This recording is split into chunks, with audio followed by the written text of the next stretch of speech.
최규호 전 전북교육감이 8년 만에 검거되면서 검찰의 수사 의지가 논란으로 떠오르고 있습니다. 새로운 수사팀을 꾸린 지 3개월 만에 검거에 성공하다 보니 지난 8년간 전주지검이 최 전 교육감을 정말 못 잡은 건지 아니면 안 잡은 건지 의문이라는 겁니다. 박연선 기자입니다. 도피 생활 8년 만에 인천에서 붙잡힌 최규호 전 전북교육감. 올해 6월 부임한 윤은걸 검사장 체제에서 수사팀을 꾸린 지 불과 3개월 만입니다.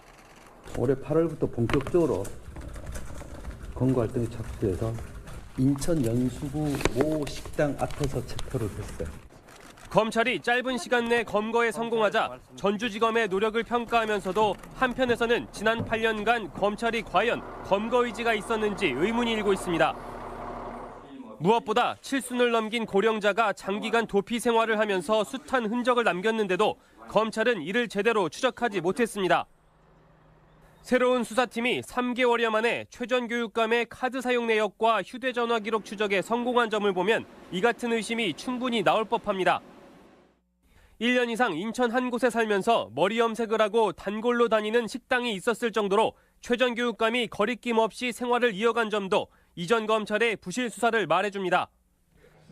특히 친동생인 최규성 현 한국농어촌공사 사장이 당시 뇌물비리 골프장이 있던 김재 씨의 현역 국회의원이었고 최 전 교육감 본인도 각계각층에 친분이 두터운 사람들이 많았는데도 이들을 지속적으로 추적했는지는 의문입니다.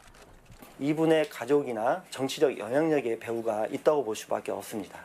특히 검찰이 검거하려는 의지가 없었다고 볼 수 있는 것이고 검찰은 봐준 것은 아니라고 선을 그었지만 우선순위라는 말로 수사 의지가 중요했다는 점은 일부 인정하고 있습니다. 우선순위 문제는 참 어려운 문제다.